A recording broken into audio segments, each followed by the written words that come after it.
नमस्कार। Show मुरतुड़ी analysis में आपका स्वागत है।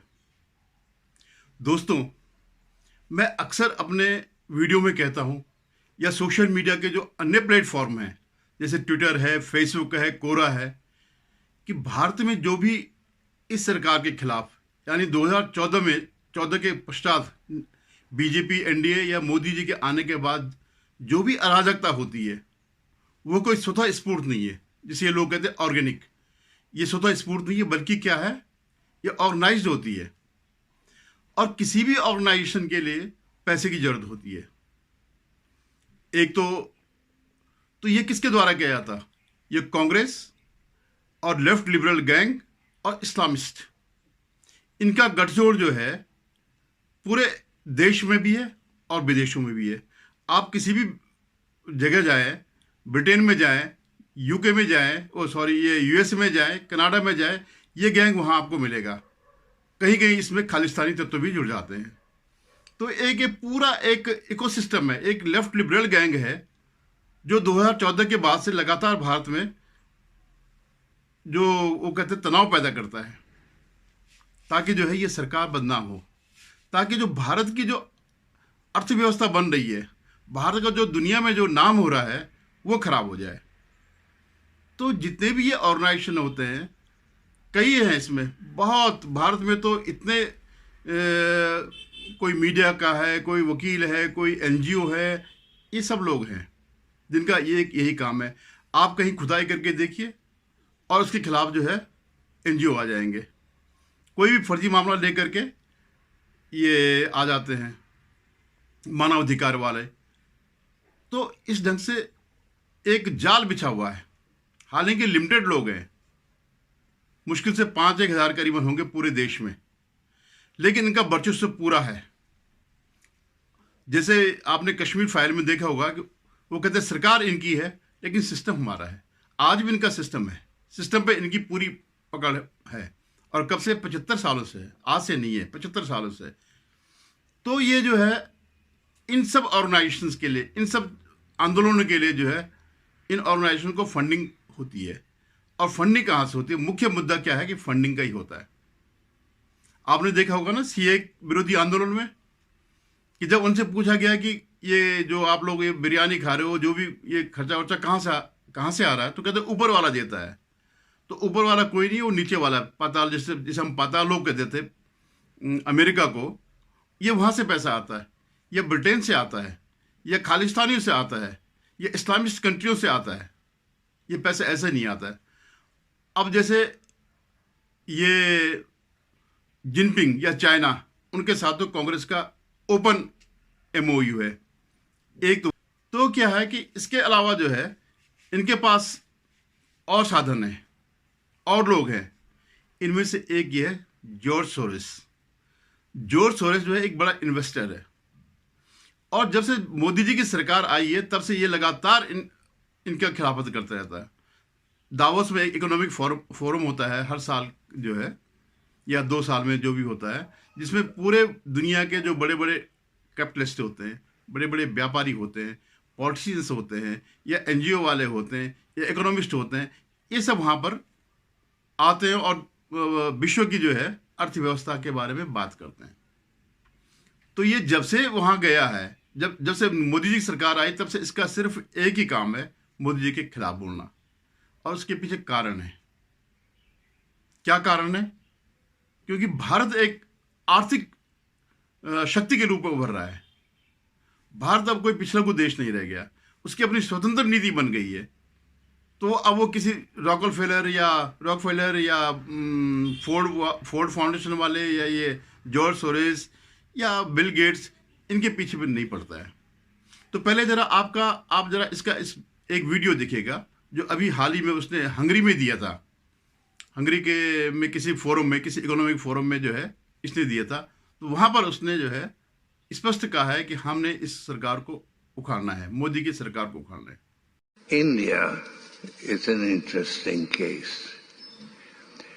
It's a democracy, but its leader, Narendra Modi, is no Democrat. Inciting violence against Muslims was an important factor in his meteoric rise. Modi maintains close relations with both open and closed societies. India is a member of the Quad, which also includes Australia, the US, and Japan. But it buys a lot of Russian oil at a steep discount and makes a lot of money out of it. Reverting to India, Modi and business tycoon Adani are close allies.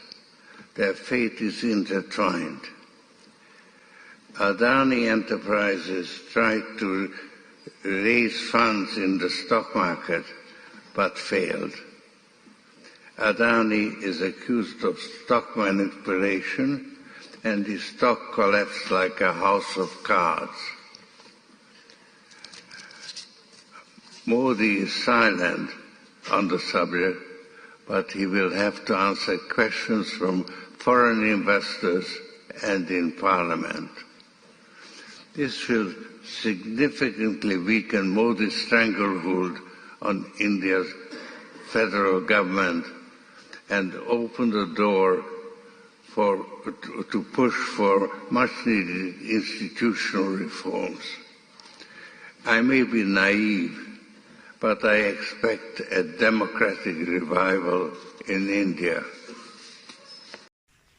अभी आपने video देखा होगा तो आपने सुना किस तरह से वो कह रहा, क्या कह रहा। ये जो सरकार है भारत में, यहां लोकतंत्र नहीं है। 140 करोड़ के लोगों का जो फैसला है वो इसके हिसाब से लोकतंत्र नहीं है, क्योंकि इसका काम नहीं हो पा रहा। जो ये चाहता है कि पूरा देश मेरे नीतियों के हिसाब से चले, पूरा विश्व, देश नहीं पूरा विश्व जो है मेरी नीतियों के हिसाब से चले, ये नहीं चाहता। अमेरिका में भी इस पर कई जगह प्रतिबंध भी है। तो कहता है क्या कि भारत में मुसलमानों पर अत्याचार हो रहा है। कहाँ अत्याचार हो रहा? भारत में जो है जितनी अच्छी तरह भारत में मुसलमान रह रहे हैं, दुनिया में किसी भी देश में मुसलमान नहीं रह रहे हैं। किसी भी देश में आप उठा कर देख लीजिए, इवन पाकिस्तान देख लीजिएगा क्या हो रहा। अभी कल ही उनके जो आईजी के हेडक्वार्टर में जाकर के उन्होंने मार दिए करीबन 15, 20, 30 जितने भी लोग।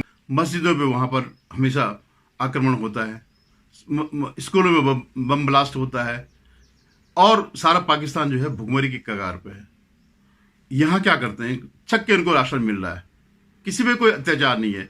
एक आध घटना को अगर कोई हो गया जो कि समाज में होता रहता, उससे 10 गुना ज्यादा जो है हिंदू मारे जाते हैं, लेकिन इशू बना देते हैं मुसलमानों का। तो ये एक तो उसका कहना ये है। दूसरा उसका कहना है कि अडानी के मामले में जो है, अडानी के मामले में सरकार जवाबदेह है। अडानी के मामले में अगर इस देश में कुछ होता तो फिर तो सरकार जवाबदेह है। कोई सबूत नहीं है, कुछ नहीं है। एक अमेरिकन फर्म ने रिसर्च पे, वो भी इन्हीं के एनजीओ होंगे। आप निश्चित मान के रखिएगा ये सारा षड्यंत्र है, ये पूरी तैयारियां हैं किस तरह भारत को तोड़ा जाए, किस तरह भारत की जो उभरती अर्थव्यवस्था है इनके लिए चुनौती बन गया है। अभी $82 बिलियन का जो टाटा ने वो किया है विमान खरीदने का जो समझौता किया, जिसमें ब्रिटेन को भी फ्रांस में से भी लिए और अमेरिका से भी लिए और उसके इंजन जो है ब्रिटेन में बनते हैं। तो इनके लिए बड़ी समस्या हो गई कि हम इस शक्ति को कैसे रोकें। पैसा इनके पास है और आदमी यहाँ इनके पास है। राहुल गांधी है, वामपंथी है, पूरा एक मीडिया का पूरा न्यूज क्लिक है, वायर है, क्विंट है, पता नहीं कितने कितने वो है जिनको आप नहीं जानते, लेकिन ये पूरे शान शौकत से रह रहे हैं। इनका जो है पूरा का पूरा धंधा चल रहा है। इन्हें पैसे की कोई कमी नहीं है। भले वो कहते हैं कि हमें चंदा दो, लेकिन ऐसा कुछ नहीं है। तो कहाँ से आ रहा है, तो कैसे चला रहे हैं काम? क्योंकि इनकी फंडिंग हो रही है। इनकी फंडिंग कौन करता है? यही जो जॉर्ज सोरोस हो गया, या इस टाइप के कई ऑर्गेनाइजेशन हैं जो जिनके लिए प्राथमिकता अपना देश है, भारत नहीं है। वो किसी भी तीसरी कंट्री को जो है उभरने नहीं देना चाहते। किसी भी अमेरिका या इन धनी देशों के बाहर के किसी भी व्यवसायी को जो है ये नहीं चाहते ये उभरे, ये भी जो है दुनिया के सामने खड़े हों, इनको टक्कर दे, तो फिर वो इन लोगों का सहारा लेते हैं। देश में जो है अराजकता फैलाते हैं, हिंसा फैलाते हैं। ये वही जॉर्ज सोरोस है। कुछ साल पहले आपको याद होगा मिस्र में जो है, इजिप्ट में एक क्रांति हुई थी, लोग सड़कों में आ गए थे और उनके राष्ट्रपति को भागना पड़ा। इवन ट्रंप के खिलाफ भी इसने जो है अभियान चलाया और ट्रंप को हटा करके ही माना। जितने, क्योंकि मैं बता रहा हूं आपको कि जो वर्ल्ड का जो मीडिया है, जितनी वेबसाइट हैं या जितने भी ये प्रोपेगेंडा मीडिया है, सब इनके कब्जे में है। किसको रखना किसको नहीं रखना ये इनके हाथ पर है। मैं आपको बताता हूं, यही सोरोस जो है 2014 से पहले भारत को एक उभरती अर्थव्यवस्था बता रहा था, भारत का एक उभरते हुआ महत्व बता रहा था। क्यों बता रहा था? क्योंकि यहां पर जो उसके प्यादे हैं, हर्षमंदर सरीके जो है, या सलील चौधरी सरीके हैं, सलील शेठी सरीके लोग जो हैं, ये इसके प्यादे हैं। या प्रशांत भूषण हो गए, जितने भी आपने देखा होगा कभी, एक छोटा सा कोई अगर किसी के साथ कोई जेल चले गया या गलत काम करते हुए गिरफ्तार हो गया, तो बड़े बड़े वकील जिनकी फीस 10-20 लाख एक पर उसकी फीस होती है खड़े होने की, वो उसके लिए पहुंच जाते हैं। आम आदमी को कभी जिंदगी भर न्याय नहीं मिलेगा, लेकिन इन लोगों के लिए ये सारी फौज खड़ी है। तो ये पैसा कहां से आता है? ये सब वहीं से आता है। आपने जुबेर का मामला देखा होगा, एकदम पे जो है ये लोग वहां पहुंच गए और अपना जो सुप्रीम कोर्ट है सारा काम काज छोड़ करके और उसने उसको बेल दे दी, जबकि उसकी वजह से कितनी हत्याएं हुई इस देश में। हाँ, तो मैं ये कह रहा था कि इससे पहले क्यों कर रहा था, क्योंकि इस अपने सारे प्यादे जो है भारत सरकार में बिठा दिए थे। जो हर्षमंदर है, वो आपको याद होगा, एक नेशनल एडवाइजरी कमेटी बनी थी जिसकी अध्यक्षता सोनिया गांधी थी। भारत की क्या नीतियां तय हो, भारत कैसे चले, ये मनमोहन सिंह नहीं करते, भारत का प्रधानमंत्री नहीं करता, संसद का चुना हुआ व्यक्ति नहीं करता, बल्कि ये फैसला करते नेशनल एडवाइजरी कमेटी। तो उसमें सारे लोग इन्होंने अपने भर रखे थे। हर्षमंदर हो गया, वो जो दाढ़ी वाला क्या योगेंद्र यादव हो गया, इस टाइप के लोग जो है, या ये सलील सेठी हो गया, तो ये सब लोग जो है इसमें जुड़े हुए थे। तो ये अपने हिसाब से नीतियां बनाते, तो अपने हिसाब माने उनके हिसाब से। तो तब जब कंट्रोल उनका था, तब भारत बहुत अच्छा देश था। भारत एक उभरती अर्थव्यवस्था था, भारत विश्व में सबसे आगे बढ़ने की हिम्मत रखता। लेकिन जब मोदी ने जो है इन दलालों को बीच हटा दिया, तब भारत का लोकतंत्र खतरे में पड़ गया। जब सत्ता जनता के पास गई, तब भारत का लोकतंत्र खतरे में है। इसलिए इस लोकतंत्र को हटाने के लिए $100 बिलियन खर्च करने को तैयार है। और इससे मतलब ये तो उसने ओपन कहा, इससे पहले भी यही सब करता रहेगा। इसके लिए $100 बिलियन कोई बहुत बड़ी बात नहीं है।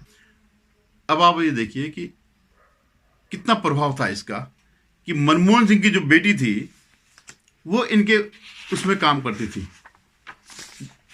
जो इसकी संस्था थी ओपन सोसाइटी जस्टिस इनिशिएटिव, वहां पर मनमोहन सिंह की बेटी थी। अब आप सोच लीजिएगा कि कहां तक इनकी पहुंच है। और ये इसका एक वो है, इसका एक इंटरव्यू किसी ने लिया, तो कहते भाई आप हो क्या? कभी आप मानवतावादी बन जाते हैं, कभी आप बिजनेसमैन बन जाते हैं। उसने कहा मेरे 2 चरित्र हैं, मेरी पहली प्राथमिकता पैसा कमाना है और वो दूसरी चीज़ है। तो वो भले ही ये कह रहा है ये मानवता या फिलैंथ्रोपी जो भी ये कहते हैं, ये दूसरा है, नहीं, वो हथियार है। उस मुखौटे के पीछे इनका मुख्य क्या है? ये कमाना है।